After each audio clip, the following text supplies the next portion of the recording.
ప్రభునందు ప్రియమైన దేవుని బిడ్డలకు మన ప్రభువైన యేసుక్రీస్తు నామమున శుభములు కలుగునుగాక.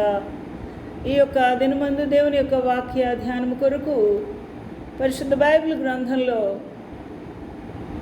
యేసుక్రీస్తు ప్రభు యొక్క పరిచర్యలో ఉన్న ప్రియమైన శిష్యుడు సెయింట్ థామస్ తోమాను గూర్చి కొన్ని విశేషములను ధ్యానించుటకు ప్రభు మనకు సహాయం చేయునుగాక. పరిశుద్ధుడైన తోమా డిసెంబర్ 21వ తారీఖు AD 72లో జన్మించి ఉంటున్నాడు.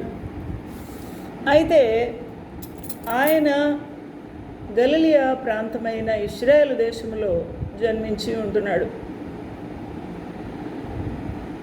ఆ ప్రభు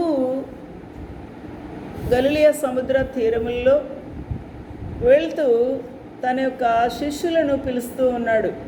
12 మంది శిష్యులను పరిచర్య కొరకై. యేసుక్రీస్తు ప్రభు 30 సంవత్సరములప్పుడు పరిచర్యకు వచ్చి ఉన్నాడు. కాబట్టి ఆ పరిచర్యలో తనతో పాలుభాగస్తులు కానుటకై పేతురును మరియు ఇంకా 11 మంది శిష్యులను పిలిచి ఉన్నాడు. ఈ విధంగా యేసుక్రీస్తు ప్రభు పిలిచిన శిష్యుల్లో 12 మంది ఉన్నారు. ఈ 12 మంది ఎవరు అనే విషయాన్ని దేవుని యొక్క బైబిల్ గ్రంథంలో, పరిశుద్ధ బైబిల్ గ్రంథంలో వ్రాయబడి ఉంది. అయితే ఈయన చరిత్రలో చాలా ప్రాముఖ్యమైన విశేషాలు మనము చూడవచ్చు. అపోస్తలుడుగా ప్రభు ఈయనను గుర్తించి ఉంటున్నాడు. ఇతర 11 మందిలో తను కూడా ఒక్కడుగా ఉన్నాడు. ఆ విధంగా అపోస్తలుడుగా పిలువబడిన ఈ యొక్క తోమా యేసుక్రీస్తు ప్రభు సువార్త కొరకై ఆయా ప్రాంతములకు పంపబడుటకు, భూదిగంతముల వరకు సువార్త పరిచర్య చేయుటకై యేసుక్రీస్తు ప్రభు ఎంపిక చేసిన 12 మందిలో ఒక్కడుగా ఉన్నాడు. యేసుక్రీస్తు ప్రభువుకు 12 మంది శిష్యులు మరియు 70 మంది శిష్యులు కూడా కలరు. ఇక్కడ మనము చూడవలసిన చాలా ప్రాముఖ్యమైన విషయాలను మనము గమనించినప్పుడు, యేసుక్రీస్తు ప్రభు యొక్క పరిచర్యలో దేవుని యొక్క అడుగుజాడలలో నడుచుటకు, ఆ ప్రభు యొక్క సేవా పరిచర్యలో పాలుపంపులు పొందుటకు దేవుడు వారికి అధికారము అనుగ్రహించి ఉన్నారు. కాబట్టి ఆ ప్రభువు అపోస్తల కార్యము 1:13 చూసినప్పుడు, ఆయన పట్టణంలో ప్రవేశించి తాము బస చేయచుండిన మేడగదిలోకి ఎక్కిపోయిరి. వారు ఎవరు మేడగదిలోకి ఎక్కి ఉన్నారు. అందులో 12 మంది శిష్యులు ఎవరు అనగా, తాము బస చేయుచుండిన మేడగదిలోకి ఎక్కిపోయిన వారిలో పేతురు, యోహాను, యాకోబు, అంద్రెయ, ఫిలిప్పు, తోమా, బర్తలోమై, మత్తయి, అల్ఫయ కుమారుడగు యాకోబు, జెలోతే అనబడిన సీమోను, యాకోబు కుమారుడగు యూదా అనువారు ఉన్నారు. When they were come in, they went up into an upper room where abode both Peter and James and John and Andrew, Philip and Thomas, Bartholomew and Matthew, James the son of Alphaeus and Simon, Zelotes and Judas the brother of James. ఈ యొక్క 12 మంది కూడా క్రీస్తు ప్రభుతో పాటు ఆ యొక్క upper room లేక ఉన్నతమైన ఆ యొక్క మేడగదికి వెళ్ళి అక్కడ బస చేసి ఉన్నారు. తోమాకు మరొక పేరు దిదుమా. తోమా అన్న, దిదుమా అన్న కూడా కవల అని అర్థం. కాబట్టి ఈ యొక్క గలిలీ ప్రాంతవాసులు మాట్లాడు భాషల్లోనూ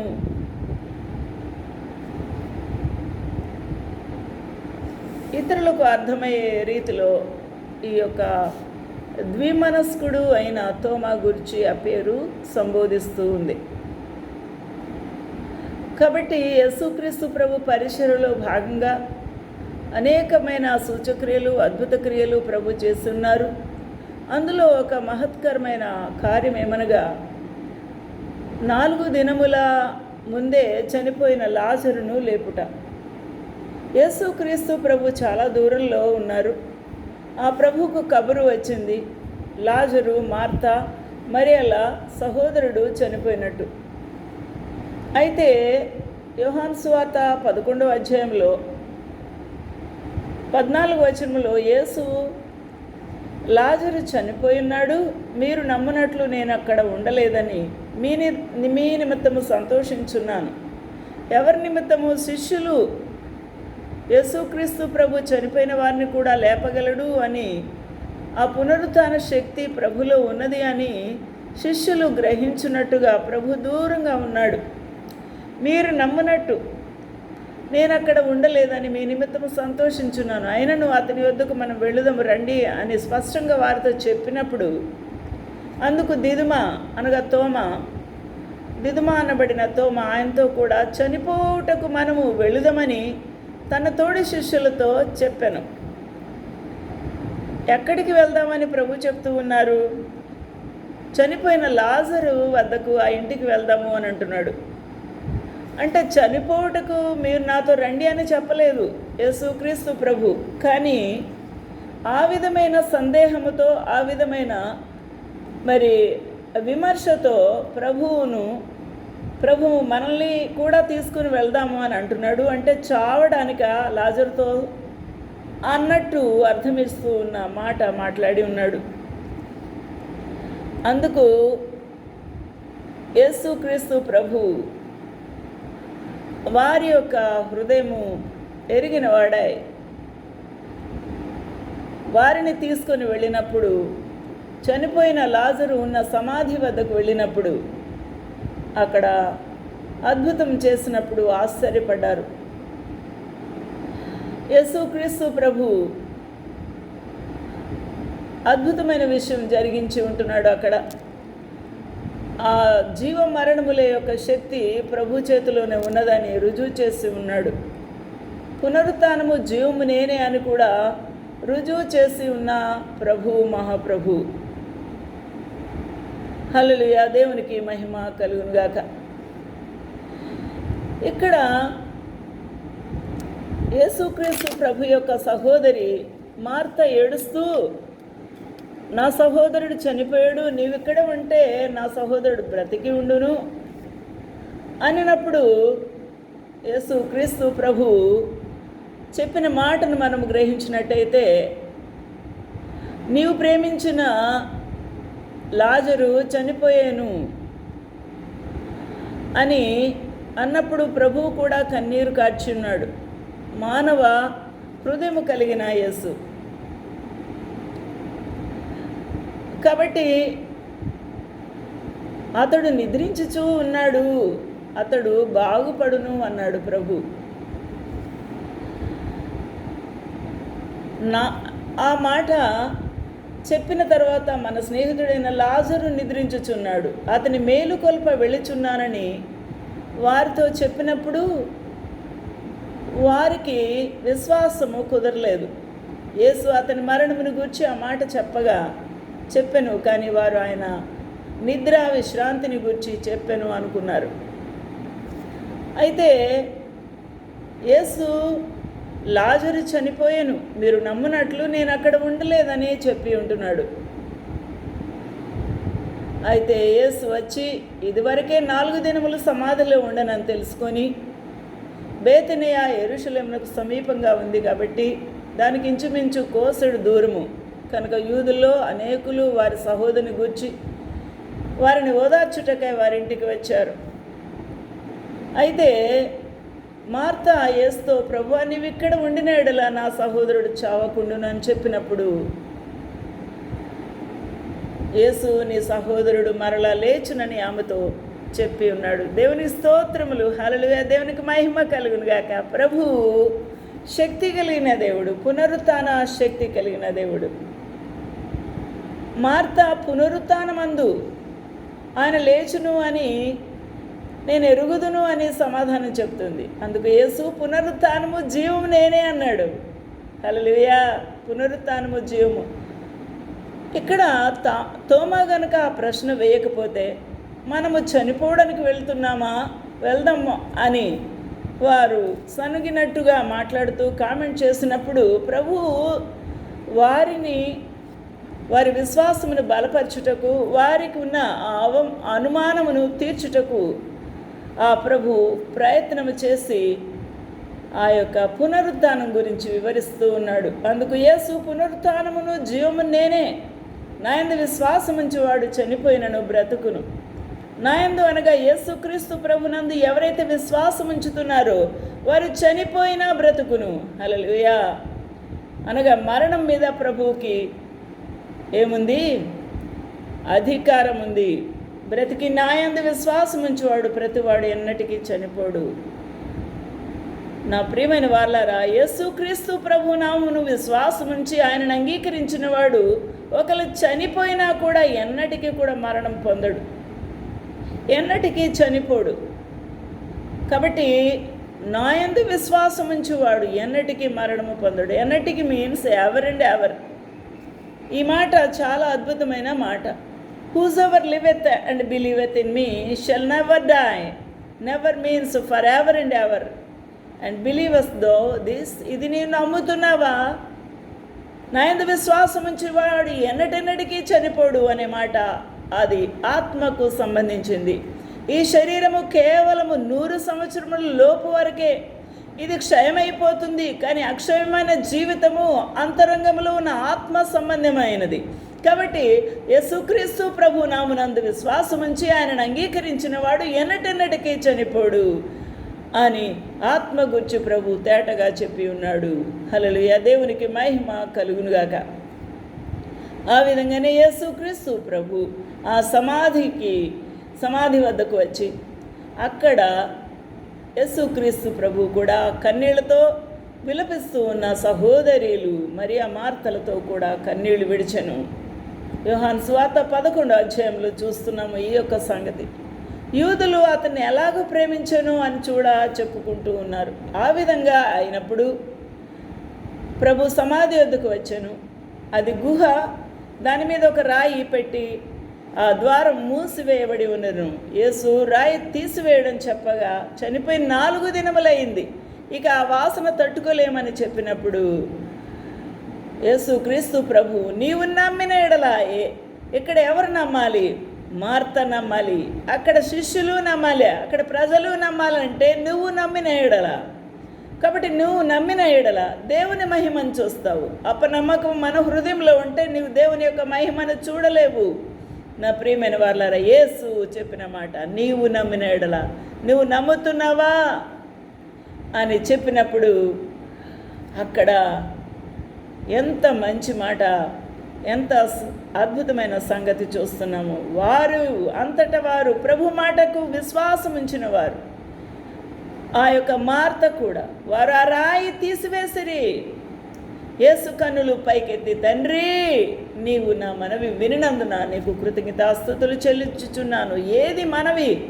చనిపోయిన లాజరును బయటికి రమ్మని చెప్పినప్పుడు ఆయన లేచుట అనే ప్రార్థన, ఆయన కోరిక, ఆ మనవి నువ్వు ఆలకించినందుకు నీకు వందనాలు అని చెబుతూ ఉన్నాడు. నువ్వు ఎల్లప్పుడూ నా మనవి వినుచున్నావని నేను ఎరుగుదును, కానీ నీవు నన్ను పంపితివని చుట్టూ నిలిచి ఉన్న ఈ జన సమూహము, ఈ శిష్యులు మార్త మరియా నమ్మునట్లు ఈ మాట నీకు చెప్పాను. నేనే తండ్రిని, ఆత్మ అయి ఉన్న దేవుడు, తండ్రి కుమార పరిశుద్ధాత్మ ఒక్కడు అయి ఉన్న దేవుడు, వీరందరూ నమ్మునట్లుగా ఈ మాట చెప్పాను అని ప్రభు చెప్పి, అలాగూ చెప్పి లాజరు బయటికి రమ్మని బిగ్గరగా పిలిచి ఉన్నాడు అని చెప్పగా చనిపోయిన వాడు కాళ్ళు చేతులు కట్లు కట్టేసి ఉన్నాయి. ఇలా తల కూడా మొత్తం కట్టేసి ఉంది. నా ప్రియులరా, ఇలా కట్లు కట్టినవాడు మొత్తము కట్లు కట్టబడి ఉన్నాడు లాజరు యొక్క మృతదేహము ఆ కట్లతో లేచి పైకి వచ్చింది. హల్లెలూయా. బయటికి రమ్మని బిగ్గరగా చెప్పగా చనిపోయినవాడు కాళ్ళు చేతులు ప్రేత వస్త్రములతో కట్టబడిన వాడై వెలుపలికి వచ్చెను. అతని ముఖమునకు రుమాలు చుట్టబడి ఉండెను. అంతటా యేసు, మీరు అతని కట్లు విప్పి పోనీయుడి అని ప్రభు చెప్పినప్పుడు అద్భుతం జరిగింది. శిష్యులు చూచారు కార్యమును. హల్లెలూయా. అక్కడ చుట్టుపక్కల యూదులు చూచారు. అనేక మంది ప్రధాన యాజకులు, పరిసయ్యులు సభను సమకూర్చి మనమేమి చేస్తూ ఉన్నాము, ఇంత అద్భుతాలు చేస్తున్నాడు యేసు ప్రభు, అందరూ ఆయన వెంబడి వెళ్ళిపోతున్నారని మాయోపాయములు పన్నుటకై వారు పూనుకున్నారు. మనం ఆయనని ఇలాగూ చూచుచూ ఊరకుండినడలా అందరూ ఆయన విశ్వాసం ఉంచెదరు. అప్పుడు రోమీయులు వచ్చి మన స్థలమును మన జనమును ఆక్రమించుకుందురని చెప్పి ఉన్నారు. నా ప్రియులారా, ఎంత అద్భుతమైన సంగతి! ప్రియులైన ఈ యొక్క శిష్యులు సమస్తమైన కార్యమును వీక్షించి ఉన్నారు. వారు హృదయమందు విశ్వాసం ఉంచి ఉన్నారు. యేసు క్రీస్తు ప్రభు పునరుత్థానము జీవమై ఉన్నాడు అని ఆయన క్రియలలో, ఆయన మహత్కార్యములలో చూసి ఉన్నారు. హల్లెలూయా. దేవునికి మహిమ కలుగును గాక. ఈ యొక్క ఉదయకాల సమయమందు అట్టి మహత్కార్యములు చేసినప్పుడు ఆ యొక్క శిష్యులు ఆ ప్రభునందు ఇంకా విశ్వాసం ఉంచారు. 12 మందిని పిలిచారు. మరొక మారు మార్కు సువార్త 3:14 వారు తనతో కూడా ఉండునట్లు దయ్యములను వెళ్ళగొట్టుటకు అధికారము కలవారే సువార్త ప్రకటించడానికి ప్రభు అధికారం ఇచ్చాడు. సువార్త ప్రకటించుటకును వారిని పంపవలనని ఆయన 12 మందిని నియమించాను. హల్లెలూయా. వారెవరనగా ఈ 12 మంది, ఇందులో తోమా కూడా ఉన్నాడు. ఆ 12 మందిని పిలిచి అపవిత్రాత్మలను వెళ్ళగొట్టుటకును, ప్రతి విధమైన రోగమును, ప్రతి విధమైన వ్యాధిని స్వస్థపరచుటకు వారికి అధికారము ఇచ్చి ఉన్నాడు. హల్లెలూయా. దేవునికి మహిమ ఘనత ప్రభావము కలుగును గాక. అద్భుతమైన దేవుడు, ఆశ్చర్యమైన దేవుడండి. హల్లెలూయా. దేవునికి మహిమ కలుగును గాక. ఈ విధంగా ఆ ప్రభు అద్భుతాలు చేసిన తర్వాత ఆయన 3.5 సంవత్సరములు పరిచర్య చేసిన తర్వాత ఆ ప్రభువును శాస్త్రులు, ప్రధాన యాజకులు అందరూ కూడా ఆయనను ఎలాగైనా సరే సిలువ వేసి చంపించాలని వారు ఆ యొక్క అధికారిని కోరినప్పుడు సిలువ వేయమని పిలాతు అప్పగించి ఉన్నారు రాణువు వారికి. ఆ విధంగా శ్రమపరిచి యేసుక్రీస్తు ప్రభు మరణమైన తర్వాత ఆ యొక్క మరణమైన 3వ దినము సమాధిలో నుండి ఆయన తిరిగి లేచి ఉన్నాడు. హల్లెలూయా. దేవునికి మహిమ కలుగును గాక. పునరుత్థానము జీవము అయ్యున్న దేవుడు, మరణమును గెలిచిన దేవుడు, సమాధిని గెలిచిన దేవుడు 3వ దినమున ఆయన లేచి ఆ 12 మంది శిష్యులకు అగుపడ్డాడు. 40 దినములు ఆ ప్రభు అనేక మందికి, 500 మందికి ప్రభు అగుపడ్డారు. యేసుక్రీస్తు ప్రభు చనిపోయిన తర్వాత యూదులకు శిష్యులు భయపడి ఆ యొక్క తలుపులు వేసుకొని ఆ మొదటి రోజు అయిన ఆదివారమున వారు ప్రార్థన కొరకై ఏకీభవించి తలుపు వేసుకున్నప్పుడు యేసుక్రీస్తు ప్రభు మహిమ దేహము గలవాడై ఆ యొక్క గది లోపలికి మధ్యలోకి వెళ్ళి ఆ ప్రభు మీకు శుభమవునుగాక అని, సమాధానము కలుగునుగాక అని చెప్పి ఆ ప్రభు తన గాయములను చూపించినప్పుడు ఆ మహిమ శరీరముతో ఉన్న యేసు ప్రభును వారు గుర్తుపెట్టి ఆ ప్రభువును బట్టి వారు సంతోషించారు. ఆ ప్రభువు వారి మీదికి ఊదినప్పుడు, ఆ నోటి నుండి గాలిని ఊదినప్పుడు వారు పరిశుద్ధాత్మను పొంది శక్తివంతులు అయి ఉన్నారు. దేవునికి మహిమ కలుగునుగాక. ఈ విధంగా యేసుక్రీస్తు ప్రభు యోహాను 20:22 ప్రకారము ఆయన ఈ మాట చెప్పి వారి మీద ఊది పరిశుద్ధాత్మను పొందుడి అని చెప్పి ఉన్నాడు. మరియు అద్భుతమైన ఆయన ఒక వారముని ఇచ్చి ఉంటున్నాడు. ఎవరి పాపములు మీరు క్షమింతురో అవి వారికి క్షమించబడును, ఎవరి పాపములు మీరు నిలిచి ఉండనిత్తురో అవి నిలిచి ఉండునని వారితో చెప్పెను. ఇది చాలా అద్భుతమైన మాట. వారు క్షమిస్తే ఆ ప్రజల యొక్క పాపములు క్షమించబడతాయి అని. ఎంత శక్తివంతమైన దేవుని యొక్క వాగ్దానం. ఈ విధంగా ప్రభు రెండో మారు ఆ యొక్క 10 మంది శిష్యులలో తోమా లేనందున, అప్పటికే యూదా ఇస్కరియోతు చనిపోయి ఉన్నాడు, ఆ 11 మందిలో తోమా కూడా లేడు, అంటే 10 మందే శిష్యులు ఉన్నారు. అందువలన వారి మధ్య తోమా లేడు అని, తోమా ఎప్పుడూ కూడా అనుమానాలతో ఉండేవాడు కాబట్టి ఆ తోమా గురించి ప్రభు మరొక్క మొదటి దినమందు 8 రోజుల తర్వాత మరొక్క మారు వెళ్ళాడు. తలుపు వేసి ఉంటుండగా మరొక మారు వెళ్ళి యోహాను 20:24 ప్రకారం యేసు వచ్చినప్పుడు 12 మందిలో ఒకడైన దిదుమా అనబడిన తోమ వారితో లేకపోయాను కనుక తక్కిన శిష్యులు మేము ప్రభును చూచితమని అతనితో చెప్పగా, అతడు నేను ఆయనను చేతులలో మేకుల గురుతును చూచి నా వ్రేలు ఆ మేకుల గురుతులో పెట్టి నా చెయ్యి ఆయన పక్కలో ఉంచితేనే కానీ నమ్మనని వారితో చెప్పి ఉన్నాడు.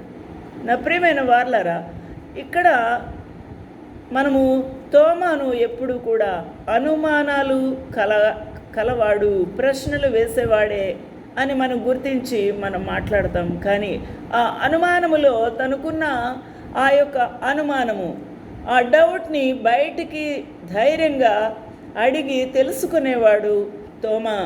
కాబట్టి భయము లేకుండా దేవుని దగ్గరికి వెళ్ళి యేసుక్రీస్తు ప్రభు వద్దకు వెళ్ళి తన ప్రశ్నలను, తనకున్న సంకుచితమైన భావం ఏదైనా ఉన్నా తెలియచెప్పి అడిగి తెలుసుకునే ఆ యొక్క నేర్పరి అయిన దిదుమా.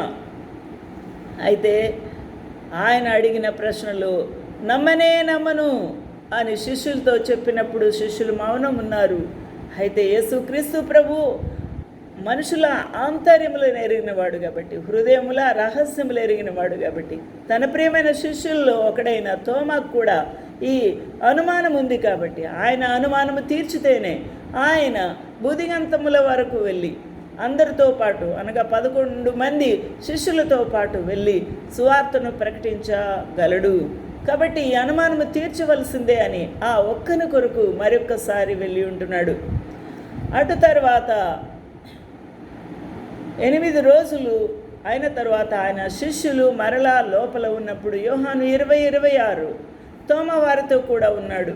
తలుపులు మూయబడి ఉంటుండగా యేసు వచ్చి మధ్య నిలిచి మీకు సమాధానం కలుగునుగాక అని చెప్పాను. తర్వాత తోమాను చూచి నీ వ్రేలు ఇటు చాచి నా చేతులు చూడుము, నీ చేయి చాచి నా ప్రక్కలు ఉంచి అవిశ్వాసివి కాక విశ్వాసివై ఉండుము అనను. యేసుక్రీస్తు ప్రభు వారి మధ్యకు రాని వచ్చాడు. ఇక ఎవరితో మాట్లాడట్లేదు, డైరెక్ట్గా తోమతోనే మాట్లాడుతున్నాడు. తోమ ఇటురా, నా చేతులు తాకు, నా చేతులు చూడు, నా ప్రక్కలో ఉన్న ఈ యొక్క గాయము చూడు, నీ చెయ్యి పెట్టు అని, నీ చెయ్యి చాచి నా ప్రక్కలో ఉంచి తాకి చూసుకో నేనా కాదా అని ప్రభువు చెప్పినప్పుడు దగ్గరికి వెళ్ళి చేతులు దగ్గర చాచి తాకి ఆయన వెరిఫై చేసుకున్నాడు. అవిశ్వాసివి కాక, అవును, ఆయనకు దృఢమైన సంకల్పము, విశ్వాసము, ఎష్యూరెన్స్ అప్పుడే కలిగింది. విశ్వాసిగా మరి ఉండుటకే ఈ కార్యము జరగాలని ఆశపడ్డాడు. నిజమా కాదా తెలుసుకోవాలని. శిష్యులకు కూడా అనుమానం ఉండింది, కానీ ఆ మాట ఎవరూ చెప్పలేదు. ఎప్పుడైతే ఈ కార్యం జరిగిందో అందరూ కూడా దృఢంగా విశ్వాసం ఉంచి ఉంటున్నారు. దేవునికి మహిమ కలుగునుగాక. అయితే యేసుక్రీస్తు ప్రభు ఒక అద్భుతమైన స్టేట్మెంట్ ఇస్తున్నాడు. యేసు, నీవు నన్ను చూచి నమ్మితివి, చూచి నమ్మిన వారికి నిజమే అని వారు కనుగొని తెలుసుకొని వారు నమ్ముతారు. కానీ చూడక నమ్మిన వారు, యేసుక్రీస్తు ప్రభు కాలంలో అనేక మంది చూశారు, విశ్వసించారు. యేసుక్రీస్తు ప్రభు చనిపోయిన వారిలోంచి 3వ దినమున తిరిగి లేచిన తర్వాత 500 మందికి అగుపడ్డాడు. యేసుక్రీస్తు ప్రభు ప్రియమైన శిష్యులు 11 మంది కూడా యేసుక్రీస్తు ప్రభు పునరుత్థానుడై లేచాడు, ఆయన సజీవుడు అని వారు గ్రహించి ఉంటున్నారు. నా ప్రియమైన వారలారా, అయితే అనేక మంది యూదులు, మత ఛాందసవాదులు, ప్రధానులు, శాస్త్రులు, పరిసయ్యులు ఈ మాటను వారు నమ్మలేదు. కానీ ఇక్కడ చూచి నమ్మిన వారి కంటే చూడక నమ్మిన వారి విశ్వాసులు ధన్యులు అని ప్రభు చెప్తూ ఉన్నాడు. ఇక్కడ ఎవరు ధన్యులు? ఈ కాలంలో ఉన్న విశ్వాసులు. యేసుక్రీస్తు ప్రభు తరము తర్వాత ఎంతమంది అయితే యేసుక్రీస్తు ప్రభును విశ్వసించి ఉన్నారో, ఆయన పునరుద్ధానుడు, జీవము కలిగి ఉన్నాడు, ఆయన పునరుత్థానుడై సజీవుడై ఆయన మేఘాల మీద కొనిపోయి ఉన్న ఉన్నాడు, మన కొరకే విజ్ఞాపన చేస్తూ ఉన్నాడని ఎవరు విశ్వసించారో వారు ధన్యులు అని చెప్పబడుతుంది. నిజంగా నువ్వు ధన్యుడవు, నేను ధన్యుడము. ఎందుకనగా యేసు క్రీస్తు ప్రభును చూడకనే, ఆయన ముఖము చూడలేదు, ఆయన మాట వినలేదు, ఆయన చేసిన అద్భుత కార్యములను కూడా చూడలేదు. ఈ గ్రంథములో లిఖించబడిన ఆయా చరిత్రకారులు, ఆయా ప్రవక్తల నోటి నుండి వచ్చిన దేవుని యొక్క వాక్కును బట్టి, ఆ యొక్క అద్భుతమైన సువార్తలు రచించిన యోహాను, లూకా, మార్కు, మత్తయి అనే ఆ శిష్యుల యొక్క రచనలు బట్టి మనం నమ్ముతూ ఉన్నాం. పరిశుద్ధుడు పౌలు అనేకమైన పుస్తకములు వ్రాసి ఉన్నాడు. ఆ పుస్తకములు చదువుకొని దాన్ని బట్టి మనం నమ్ముతూ ఉన్నాం. కాబట్టి ఈ యొక్క చూడక నమ్మిన వారు, దేవుని యొక్క వాక్యంను విని గ్రహించి దేవునిని విశ్వసిస్తున్నవారు ధన్యులు అని మనము గ్రహించాలి. కాబట్టి నువ్వు ధన్యుడు. యేసుక్రీస్తును నువ్వు నమ్ముతున్నావా? అయితే నువ్వు ధన్యుడు. యేసుక్రీస్తు లేఖనాలు నమ్ముతున్నావా? నువ్వు ధన్యురాలువు. యేసుక్రీస్తు ప్రభు చెప్పిన మాట నువ్వు నమ్ముతున్నావా? నువ్వు ధన్యుడవు. జ్ఞాపకం చేసుకో. ఈ రోజున అనేకమైన ఇతర సూచక్రియలు యేసు తన శిష్యుల ఎదుట చేసి వారిని బలము చేకూర్చులాగున బలవంతులుగా చేసి ఉన్నాడు. అటు మీదట యేసు క్రీస్తు ప్రభు దేవుని కుమారుడు అని మీరు నమ్మునట్లును, నమ్మి ఆయన నామనందు జీవం పొందినట్లు ఇవి వ్రాయబడి ఉన్నాయి అని దేవుని యొక్క లేఖనాలు తెలియజేస్తూ ఉన్నాయి. యేసుక్రీస్తు ప్రభు మార్కు సువార్త మనం చూస్తూ ఉన్నప్పుడు ఆయా సువార్తల్లో కూడా యేసుక్రీస్తు ప్రభు ఏమని తెలియజేస్తూ ఉన్నాడు? మీరు బూదిగంతముల వరకు నాకు సాక్షులై ఉండుడి అని చెప్పి ఉన్నాడు. నా ప్రియులరా, ఈరోజున బూదిగంతముల వరకు సాక్షిగా ఉండుటకై తోమ, పరిశుద్ధుడైన తోమ ఏం చేసి ఉన్నాడు? ఆయన ఈ యొక్క భారతదేశమునకు, అంతకు పూర్వమే టర్కీ దేశమునకు, ఇరాకు దేశమునకు, చుట్టుపక్కల ఉన్న మరి ఈ యొక్క నేపాలు, చైనా దేశములకు, ఆయా దేశములకు వెళ్ళి ఆయన అద్భుతమైన సువార్త పరిచర్య చేశాడు. అయితే ఆ యొక్క గలిలే ప్రాంతాల నుంచి, ఇశ్రాయేలు దేశం నుంచి మరి ఈ యొక్క ఓడను ఎక్కి ఆ యొక్క కేరళలో ఉన్న ఆ యొక్క అద్దరి ప్రాంతమునకు వచ్చి ఉంటున్నాడు. దేవునికి మహిమ కలుగునుగాక. ఆయన చేసిన అద్భుతమైన పరిచర్య మన దేశంలో చాలా విచిత్రంగా మరి ముద్రించబడి ఉన్నది. హల్లెలూయా, దేవునికి మహిమ కలుగునుగాక. ఇంతమంది కోట్ల మంది ప్రజలు ఇక్కడ ఉన్నారు. ఈ ప్రజలందరికీ కూడా సువార్తను, యేసుక్రీస్తు ప్రభును పరిచయం చేయుటకాయ ఆయన ఇక్కడికి దిగి వచ్చిన మరి భక్తుడుగా, అపోస్తలుడుగా ఉన్నాడు. హల్లెలూయా, దేవునికి మహిమ కలుగునుగాక. ఆయన 7 సంఘాలను, చర్చిల్ని కట్టి ఉన్నాడు. ఆయన గొప్ప architect and building constructors, builder. కేరళలో ఈ churches at Kodungallur and Palayur, Kottakkavu and Paravur, Kokkamangalam, Niranam and Nilakkal, Chayal, Kollam and Thiruvithamcode అనే ఈ యొక్క ప్రాంతాల్లో ఆయన సంఘాలు స్థాపించి ఉన్నారు. తోమా భక్తుడు అనేకులకు బాప్తిస్మం ఇచ్చి ఉన్నాడు. అనేకులు యేసుక్రీస్తు ప్రభుని అంగీకరించి ఉన్నారు. అనేక అద్భుతాలు, ఆశ్చర్య కార్యాలు చేసి ఆయనకు రోషం పుట్టించి నీ దేవుడు నిజమైన దేవుడైతే రుజువు చేయమన్నారు. ఆ సముద్రపు జలములను తీసి నువ్వు ఇలాగా విసిరివేసినప్పుడు ఆ నీళ్లు కనుక అక్కడ మధ్యలో ఆగిపోతే నీ దేవుడు నిజమైన దేవుడు అన్నప్పుడు ఇద్దరికీ కూడా గొప్ప కాంపిటీషన్ వచ్చింది. వారందరూ నిలబడి వారు సముద్రంలో ఉన్న ఆ యొక్క నీటి ఊటలను ఇలా తీసి, దోసుల్లో తీసి ఇలా ఎగరవేసినప్పుడు ఆ నీళ్లు కిందికి పడిపోయాయి. అయితే థామస్ ఇలా సముద్రంలో నుండి తీసి ఇలాగ వేయగానే ఈ యొక్క కింద ఇసుకలో గుంత ఏర్పడింది మరియు పైన నీళ్లు అలాగే నిలబడిపోయాయి. నా ప్రియులారా, దేవునికి మహిమ కలుగును గాక. అలాగా అనేకమైన ఆశ్చర్యమైన కార్యాలు, అద్భుత కార్యాలు, అనేకమైన స్వస్థత కార్యాలు, అనేకమైన అద్భుతాలు చేసి అక్కడ యేసుక్రీస్తు ప్రభు మహిమను చాటినవాడు, ఆ విధంగా ప్రసిద్ధి చెందినవాడు. హల్లెలూయా, దేవునికి మహిమ కలుగును గాక. కాబట్టి ఇంత గొప్ప ఇంత గొప్ప Thomas, he was invited to construct a palace by King Gondophorus, but Saint Thomas preferred to build a heavenly palace and distributed the money he had received to the poor. He is the patron saint of judges and architects because of his building work in India. కాబట్టి ఆ విధంగా ఆయన అపోస్తలుడు అయి ఉండి మరి దేవుని యొక్క పరిచర్యకు పౌరుషంగా పనిచేస్తూ తన యొక్క పని నైపుణ్యంలో ఎంతో గొప్ప మరి బిల్డర్గా కూడా ఉన్నాడు. ఆర్కిటెక్ట్, ఎంతో మంచి డిజైన్స్తోనే చర్చ్ బిల్డింగ్స్ కట్టినవాడుగా ఉన్నాడు. Thomas the apostle came to Muziris on the Kerala coast in AD 52, which is in present day Pattanam, Kerala. The Cochin Jews are known to have existed in Kerala in 1st century AD, and it was possible for an Aramaic speaking Jew such as Saint Thomas from Galilee. గలిలీలో Aramaic చదువుతాడు, మాట్లాడతాడు. ఎవరు? Thomas.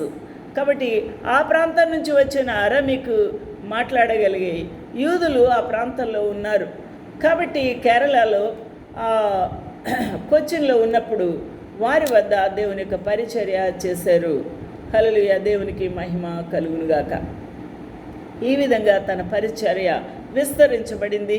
అనేక మంది ప్రభు వైపు తిరిగి ఉంటున్నారు, విశ్వసించి ఉన్నారు. కాబట్టి అక్కడ అనేకమైన హిందువులు పూజారులు ఆయన మీద చాలా కోపం పెట్టుకున్నారు. కాబట్టి ఏ విధంగానైనా ఆయన చంపాలని చూసి ఉన్నారు.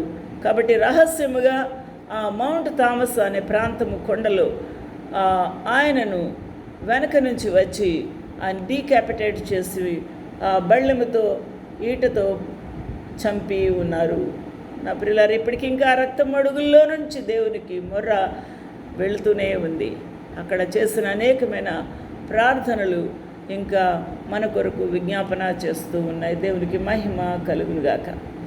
కాబట్టి Saint Thomas to the Malabar Coast and started converting high cost Brahmins. The story I have been told is that Saint Thomas was ferociously worked as a great preacher in the midst of the caste Brahmins, high caste Brahmins. దేవునికి మహిమ కలుగుగాక. ఈ యొక్క ఉదయకాల సమయం ముందు అట్టి martyr, అట్టి apostle, అంత గొప్ప యోధుడు మనకు ప్రభు బహూకరించినందుకు యేసు క్రీస్తు ప్రభుకు కృతజ్ఞతాస్తుతులు చెల్లిస్తూ ఆయనకు ఘన నివాళి అర్పించుదాము. ఇది భారతదేశంలో ఉన్న యావత్ భారతం అంతా కూడా కృతజ్ఞతలు తెలుపుకోవలసిన అద్భుతమైన రోజు. దేవునికి మహిమ కలుగునుగాక. ప్రభు మిమ్మల్ని దీవించునుగాక. ఆమేన్.